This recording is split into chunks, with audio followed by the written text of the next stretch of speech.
가기사는 증시각도기. 안녕하세요, 증시각도기 TV 시청자 여러분, 투자자 여러분, 도기마을 여러분, 모두 반갑습니다. 5월 20일 오후 한국 마감 시간으로 여러분 찾아뵙게 된 증시각도기 곽산준입니다. 자, 혼자서 진행하는 거는 오늘까지가 되겠고요. 이제 내일부터는 또다시 우리 나침판과 쪽지게가 돌아와서 여러분들과 함께 인사를 드리도록 하겠습니다. 오늘까지만 참으시면 내일부터는 조금 더 좀 재미가 있는 그런 내용이 되지 않을까 싶습니다. 오늘까지는 조금 빠른 속도로 내용들을 빨리 정리하는 그런 흐름들. 그러니까 최대한 빠른 시간으로 정리할 테니까 한국 시장에서 이런 일들이 있었구나라고 정리하시면 좋을 것 같습니다. 자, 오늘 장에서는 전주말에 있었던 상황들이 일부 반영이 되면서 시장에서 테마와 그다음에 또 상승 업종을 조성하는 그런 흐름들을 보여주었고요. 가장 염려가 되던 외국인들의 매매는 어떻게 될 거냐 했는데 소강 상태에 머물렀습니다. 그리고 장중에는 한 1,000억 가까운 거래소 기준으로 순매도를 보여주다가 장 막판 동시호가에는 순매도 규모가 조금 줄어드는 양상을 보여주었고요. 하루 종일 삼성전자는 상승세에 있었고 하이닉스는 하락세에 있었는데 종가 기준으로는 하이닉스도 소폭 반등을 하면서 마무리되었다는 점 재밌는 대목이 되겠습니다. 일단 먼저 이란 대통령과 관련된 소식이 들어왔는데 참으로 안타까운 소식입니다. 헬기 추락 사고가 났는데요. 에브라임 라이시 이란 대통령과 호세인 아미르 압둘라히안 외교장관의 사망 사실을 확인했다라고 이란 당국이 밝혔다고 로이터 통신이 보도를 했습니다. 네, 이번에 이제 사고를 당해서 사망으로 추정되고 있는 에브라임 라이시 이란 대통령은 이란 시아파 성지 마슈하드 출신이시고요. 15살에 신학교에 입학했고 79년도 호메이니가 주도한 반미 반정부 시위에 적극 동참하면서 이슬람 세력의 눈에 들었던 것으로 보도가 되고 있습니다. 그리고 25살의 나이에 수도 테헤란을 관할하는 검찰청의 차장 검사가 되었고 25살이면 굉장히 빠르죠. 네, 검사장, 검찰총장을 거쳐 사법부 수장까지 올랐고 대통령에까지 이르렀습니다. 그리고 이전 대통령이었던 아마디네자드 대통령 재선 시 항의를 하던 시위 인파를 강경하게 진압한 핵심 주역으로도 알려져 있다라는 보도가 나오고 있는 그런 분이 되겠습니다. 그러니까는 이분도 약간 보수 강경파셨다라고 볼 수가 있겠네요.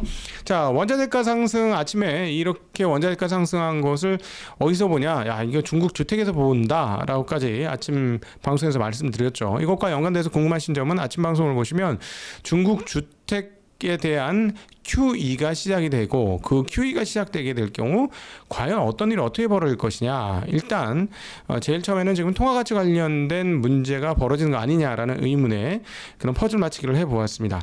네, 어쨌든 지난 주말에 원자재 가격이 많이 올랐죠. 금 가격이 지금 2,440달러로 추가로 상승했습니다. 네, 지난 주말에 비해서 금값이 2,440달러 수준으로 추가로 상승했고 은값도 한 32달러를 돌파하는 양상을 보여줬다. 거기서 지금 왔다 갔다 조금 밀렸네요. 32.4달러까지 가다가 조금 밀렸고요. 구리 가격도 추가로 상승했습니다. 지금 11,000달러에 육박하고 있어요.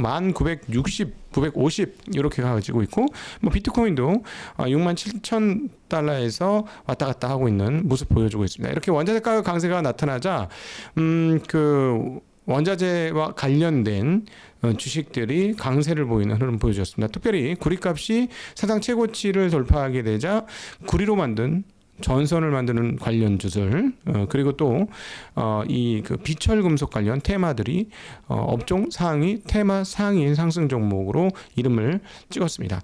LS 에코에너지가 상한가로 마무리가 되었고요. LS는 12%, 현대중공업, 효성중공업도 12%, LS 일렉도 10%대의 강세 보여주었고 가온전선, 대한전선, 일진전기 등도 모두 큰 폭의 강세를 나타내었습니다. 그래서 제가 한번 이 기업들의 실적을 한번 찍어봤어요. 그러니까 지금 22년 대비 23년도 영업이익 증가폭이 정말 대단합니다. 많은 회사들이 22년의 영업이익 대비 23년에 한 2배 정도의 영업이익 증가를 보여주었고요. 그런데 그럼 지금 주가는 어떠냐?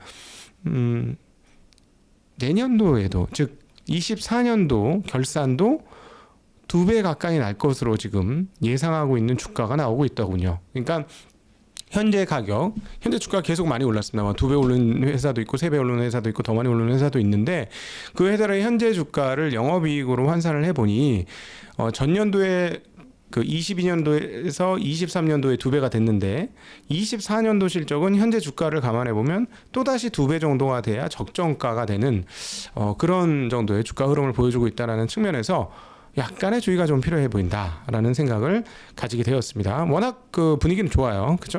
비철금속 관련주들도 초강세를 보여줬는데요. 대창이 상한가를 갖고 이구산업 약 16%, 서원, 국일신동 등등도 엄청난 강세를 보여주면서 오늘은 원자재 관련주들이 어마어마하게 강한 시세 흐름을 보여줬던 게 특징적인 흐름이다라고 말씀드릴 수 있겠습니다.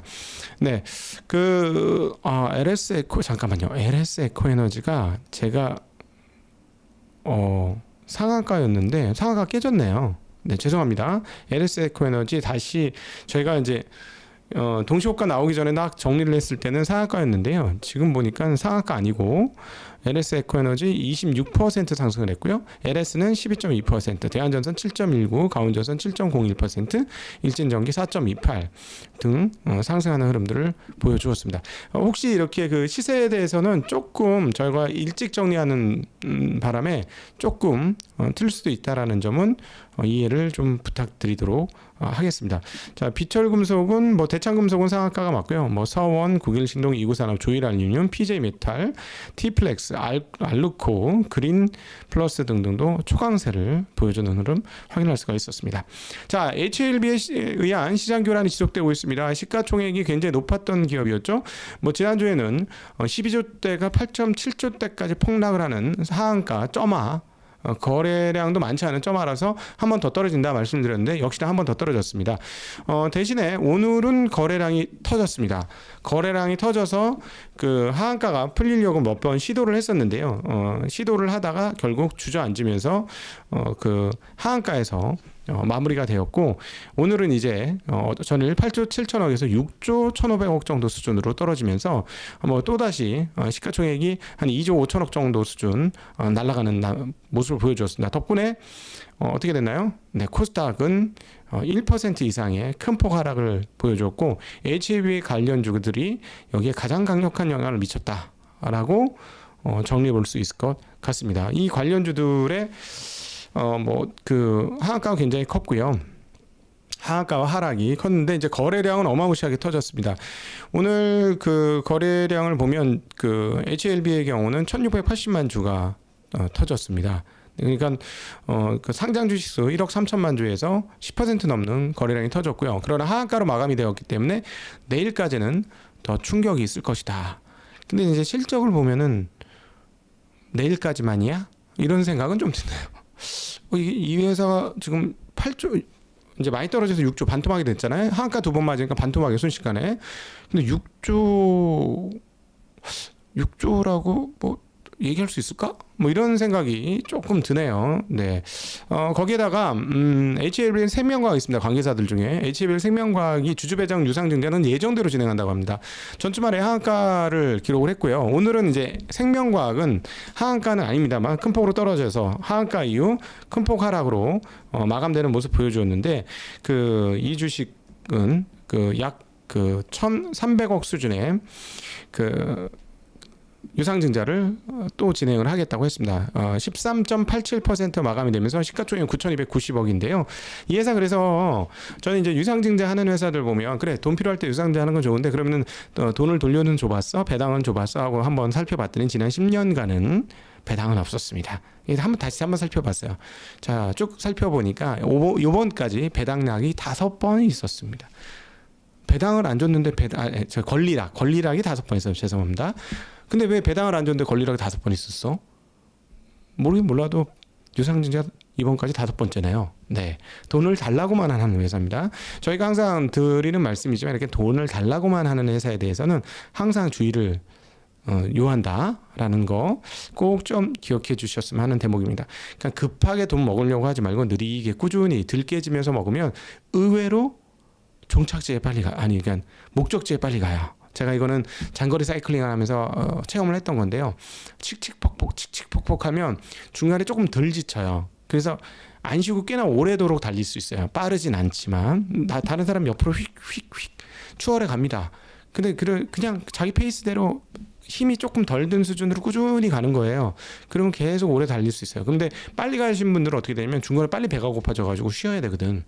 그래서 그렇게 해서 시간이 지나면 나보다 훨씬 빠른 사람보다 느린 사람이 목적지에 더 빨리 도착하는 경우가 있습니다. 저는 그걸 보고 깨지지 않는 복리의 법칙이 이거와 비슷하겠구나라는 생각을 자전거를 타면서 많이 했습니다. 그래서 급하게 돈을 먹지 못하더라도 꾸준히 덜 깨지면서 조금씩 쌓아가면 나중에는 결론적으로 이기는 게임을 하실 수 있다. 그러니까 게다가 오래 살 가능성이 있어요. 왜냐면 마음이 편하잖아. 마음이 불편하지 않거든요. 그럼 오래 살면 복리 수익이 확 올라가잖아요. 그죠? 네, 그것도 다시 한번 이런 주식들을 보면서 우리 신만 금융전사 여러분들은 뭐 이거를 뭐 투기적으로 해서 중간에 뽑아먹고 나오는 사람들 있겠습니다만 일반인들은 거의 대부분 이런 거에 그냥 제사밥이 된다라고 생각하시면 돼요. 사실 냉정하게 말씀드리면 이거 지금 5배 넘게 올랐잖아요. 이거 여기 막판에 들어간 사람 도대체 뭐야? 만약에 이거 하시는 우리 신만 금융전사 있으시면 제가 일단 이름을 지우겠습니다. 그분은 신만 금융전사 아니야. 이렇게 계속 고공행진하는 거 따라잡는 거는 그거는 처음부터 다시 시작하셔야 됩니다. 네, 그런 말씀 드리고 싶고요. 죄송합니다. 이렇게 만약에 당하신 분이 있다면 거기다 소금을 팍팍 뿌려가지고 너무 죄송한데요. 안 그러셨을 거라고 믿고 이렇게 말씀드렸습니다. 자, 삼양식품이 전 주말 영업이익 분기 800억을 찍으면서 상한가를 도달했었는데요. 오늘도 뭐 장 초반에 어마무시하게 상승을 했다가 4조를 돌파했습니다. 와, 농심은 뭐 잘못한 것도 없는데 그냥 의문의 일패 한 느낌 들죠. 2조 대였는데 삼양식품 4조 대까지 갔어요. 와, 깜짝 놀랐는데요.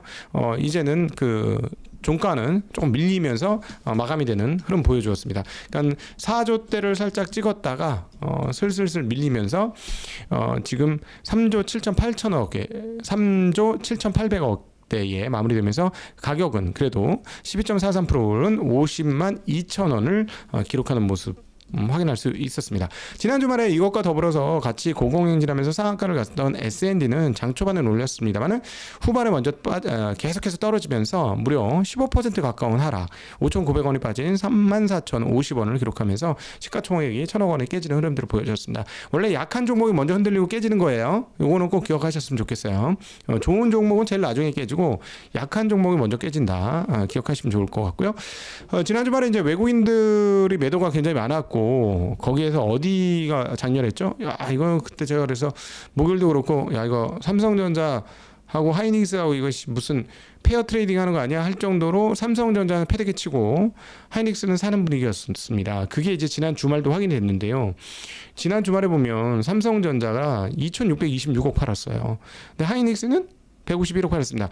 전기전자가 엄청나게 매도가 쌓였기 때문에 와, 이건 뭐 그 다 팔았나 보다 이렇게 했는데 뚜껑을 따보니까 역시나 하이닉스는 안 팔고 삼성전자만 팔았어요. 그러니까 삼성전자가 왜 이렇게 많이 팔았냐? 지금 4일 연속 486억, 301억, 2,960억, 2,626억 이렇게 가열차게 팔았습니다. 자, 오늘은 주가가 1% 후반대 올라서 오늘은 샀지 싶은데 만약에 오늘도 팔았다면 왜 이렇게 팔까 생각을 해보면 결국은 투자 아이디어 하나가 훼손됐다라고 볼 수밖에 없는 거예요. 왜냐하면은 그 보도를 통해서 계속해서 할 거라고 생각했던 HBLB, 그것 걔네들 때문에 나만 헷갈리네. 뭐예요? 하이 밴디스 메모리 HBM. 네, HBM을 할 걸로 봤는데 이 못하는 거 아닌가 하는 추정들이 있는 것 같습니다. 외국인들이 삼성전자가 HBM을 여기서 못한다라는 측면은 못 만든다는 측면이 아니고 납품을 못한다. 어디에? 엔비디아에. 바로 이거예요. 핵심이. 못 만든다는 얘기가 아닙니다. 만들어요. 근데 누가 쓸 사람이 있는데 만들어야 되는데 쓸 사람 없는데 만들었던 거 아니냐라는 추정을 하는 듯 합니다. 수급으로 봐서는. 그러면서 그래야 이렇게 많은 한 0.1% 이상의 매도 물량이 쏟아져 나왔거든요. 일주일 만에. 그러니까 많이 팔았는데요. 어쨌든 오늘은 소강 상태로 접어들면서 안 팔았을 수도 있을 것 같습니다. 오늘 좀 봐야 될 거 이제 매도 물량이 폭풍이 끝났는지 확인해 봐야 될 것 같고요. 오늘 외국인들 매도는 전기전자, 의약, 화학, 서비스 업종 등에서 순매도가 장중에 좀 나왔었는데 장막판에 좀 뒤집혀갖고 여기 조금 바뀌었을 것 같고 운수장비, 철강금속, 기계, 금융 등에는 순매수가 나왔습니다. 그리고 밸리업 관련해서 아침에 말씀드렸습니다. 17일날 그 뉴욕에서 그 월가 관리 그 관계자들 260명인가를 모아놓고 그 얘기를 했다고 했잖아요. 그래서 그런지 밸류업 관련 주식들, 금융 주식들은 상대적으로 좀 우호적인 흐름들을 보여주었습니다. 자, 해운 주식들이 그 업종 상위 1등을 했는데요. HMM이 주가가 많이 올랐습니다. 실적이 1분기 실적을 뚜껑을 열어보니까 와, 실적이 너무 좋은 거예요. 그러면서 주가가 그 업종 상위로 이렇게 작성이 되었는데요. 무려 8.47% HMM은 상승하면서 마감이 되었고, 펜스타 엔터프라이즈는 8.36%, 페노션은 2.30%, 흥하해운 1.8% 올라가면서 마무리되었는데요. 오늘 1등 그 해운업종 중에서 1등을 한 HMM의 실적 1분기를 한번 살펴보았습니다. 시가총액이 지금 12조 2,920억 정도를 하고 있고요. 매출이 얼마나 나왔냐면 2조 2.32조 네, 2조 3,290억 정도가 나왔습니다. 매출이.